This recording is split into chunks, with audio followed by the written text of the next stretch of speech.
Shalom, everyone. We are now in the recovery stage of the MCO, and things are not so bad. We are able to meet loved ones and friends, and that's a great relief for many of us. Think of the early stages of the MCO, when some of us have been away from our dearest ones. Even for me, I must admit that due to the isolation from family and friends, life was lonely on certain days. I'm not sure whether you agree with me, but speaking to them by phone may have been sweet, but it was not the same as being with them. That started me thinking, was Jesus ever lonely? I'm sure he was terribly lonely, especially his moments in the Garden of Gethsemane and also hanging on the cross at Calvary. What about the rest of his life? Let's look at a passage in the Old Testament in Isaiah 53, verse 3. Isaiah 53, verse 3. He is despised and rejected by men, a man of sorrows and acquainted with grief, and we hid, as it were, our faces from him. He was despised, and we did not esteem him. Jesus' experience of rejection, sorrow, and grief would have begun as soon as he was old enough to understand. In some sense, Jesus may have been the loneliest person in history. On the cross, he felt forsaken by his Father and all those he loved. No one has experienced or understand the depths of loneliness like Jesus.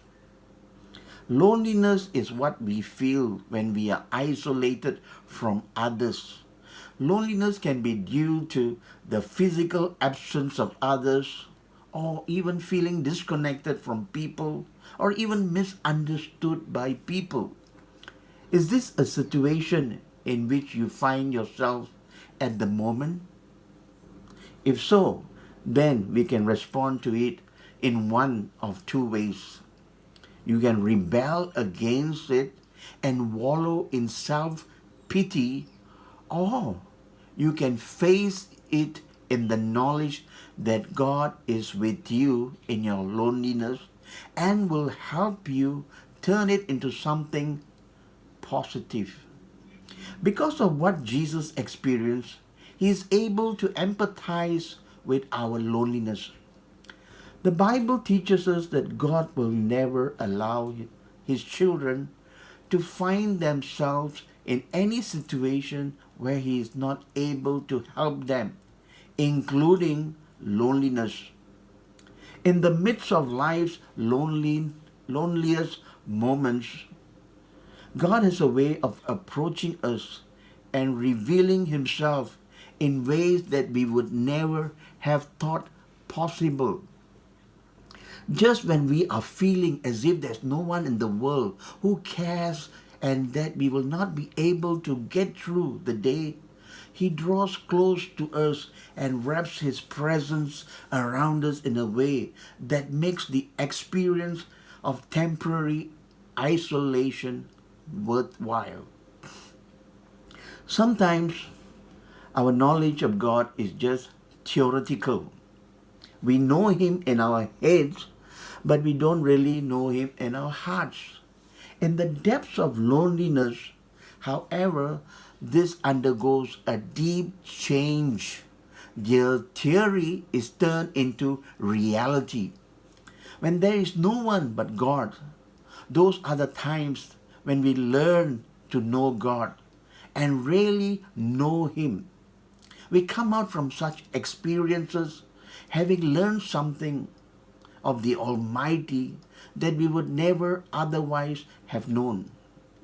Such experiences are not easy to go through, but believe me, they are worth far more than they cost. During this MCO, I'm finding out that God, who was despised and rejected and experienced so much grief, is the God of all comfort who comforts us in all our loneliness. The route to knowing God often passes through the valley of deep loneliness. The depth of character that is developed in the fires of loneliness is something not only enriches the life of the individual concerned, but spills over into the lives of many others also.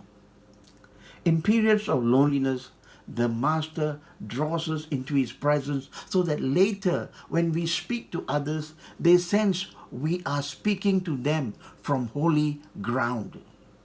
It is in the periods of loneliness that we most abandon ourselves to God and learn how to depend on Him utterly and completely. It is in walking through the valley of loneliness that we come to know Him, really know Him. Even though we may feel lonely, but we are never alone. That is why many have testified that they have experienced more of God during this MCO than when they were living their normal lives before the MCO. I pray that you are one of those who were able to draw closer to God during this MCO. God bless you and have an awesome day. Amen.